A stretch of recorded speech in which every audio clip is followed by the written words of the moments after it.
ว่าเป็นลาดยางครับ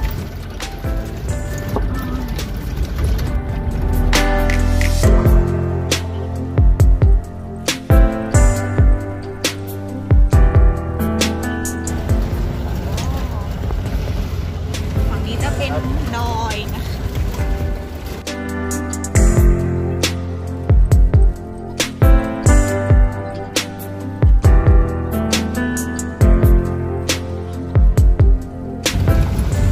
น้องเบียนแดงครับยังไหวครับ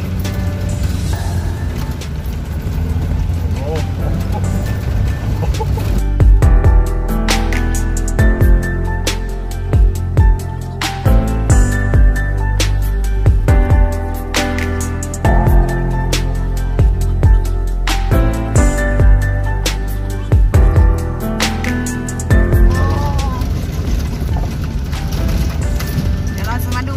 ว่าจะสวยแค่ไหนกับทางที่เราขึ้นมาโอ้ยสุดๆเลยนี่คือทริปแรกของน้องเบียนนะคะโอ้โห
ทุกคนอด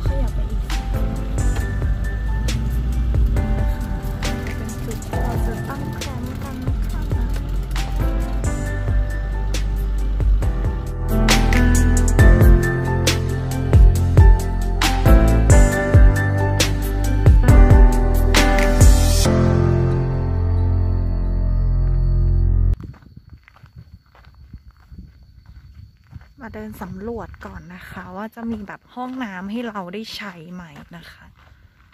ตอนนี้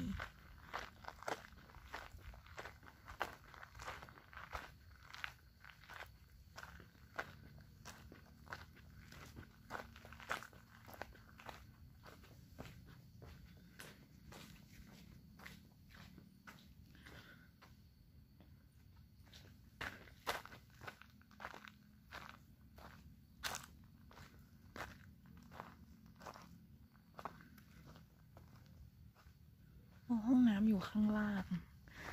ที่นี่มีห้องน้ำให้เราด้วยนะคะทุกคนเดี๋ยวเรามาสำรวจห้องน้ำกันเนาะ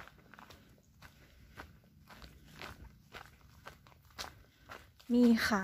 มีห้องน้ำให้เราได้ใช้ด้วยนะคะจะมีห้องน้ำทั้งหมดอยู่2 ห้องนะคะเดี๋ยวไปดูก่อนเนาะว่าแบบมีน้ำให้เราใช้ไหมนะคะรู้สึกที่นี่เหมือนจะเป็นสถานที่ปฏิบัติธรรมไหมไม่แน่ใจนะคะแต่ว่าจะมีแบบ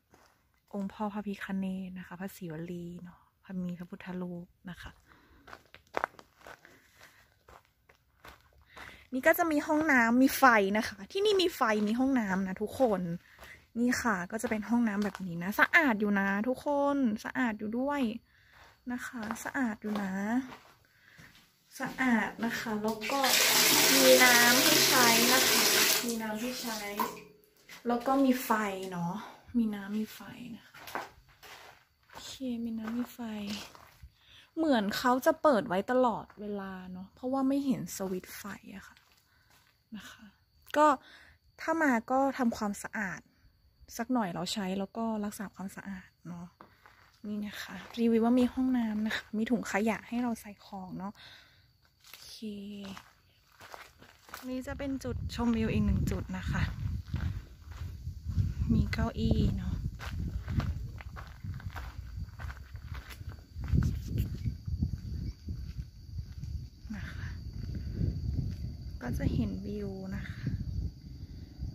สะเก็ดเหมือนกัน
เป็นโรคซึมเราขาดเราแล้วมันสิเงา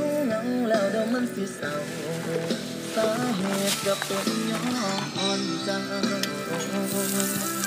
เอาหัวใจอายไปย่ำยีเป็นโรคซึมเราอาการบ่ค่อยสู้ดีบ่มีหอดสมาธิที่หายใจให้มันบ่มีดีกรีคงสิตายไปแล้ว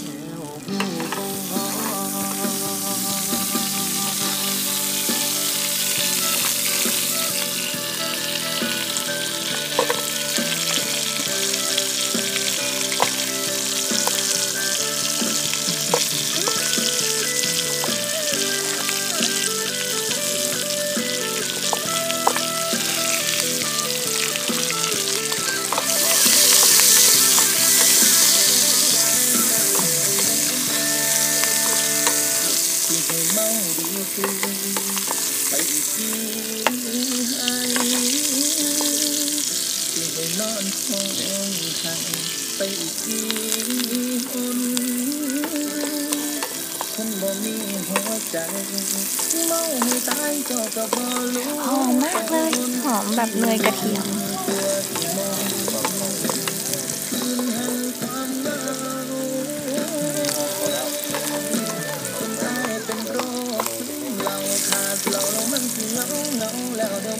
เศร้าสาเหตุก็เป็นย้อนใจเอาหัวใจอ้ายไปย่ำดีเป็นโรคซึมเศร้าอาการบ่ค่อยดีบ่มีหอดสมาธิที่หักดีจนตายเป็นโรคซึมเศร้าขาดเรามันสิเหงาเราเดี๋ยวมันสิเศร้าสาเหตุก็เป็นย้อนใจเอาหัวใจอ้ายไปย่ำดีเป็นโรคซึมเศร้าอาการบ่ค่อยดีบ่มีหอดสมาธิที่หายใจให้มองคันบ่มีดีทีคงสิตายไปแล้วสู้บ่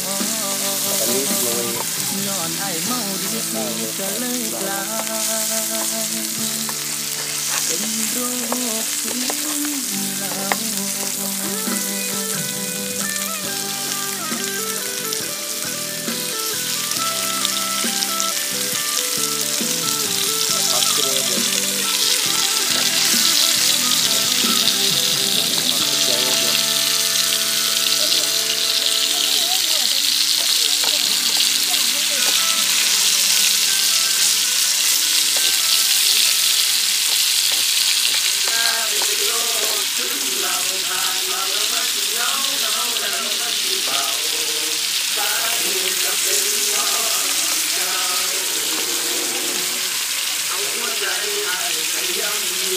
เป็นโรคซึมเศร้าอาการบ่ค่อยดีบ่มีหอดสมาธิที่หายใจให้มองมันบ่มีดีทีคงสิตายไปแล้วผู้บ่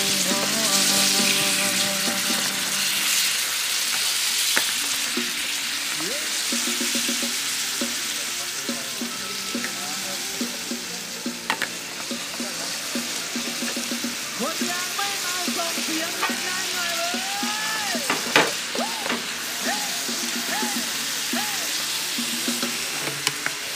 คอยบอกเดียวเด้อบอกเคยมีผู้สาวเศร้ามาก่อนบรรยากาศที่ได้ออกมาตอนจับมือที่เมื่อนอนบ่ได้อยากมีเรื่องเด้อครับแค่ออกมาท้องเกือบได้นอนรักเราออกมาคิดเมาเกือบได้เข้าโรงพยาบาลย้อนผู้สาวเสื้อขาวมายิ้มให้ผู้บ่าวจับใจคอยเอาไว้ตู้ทันตั้งแต่วันเมามาโดนเอาเที่ยวเที่ยวละเลือกซื้อใจเดียวคอยจะเที่ยวสักหลังจับกันละเป็นตะสังละแท้น้องนางจะเจ้าเศร้าสาอยากไปเห็นกับผม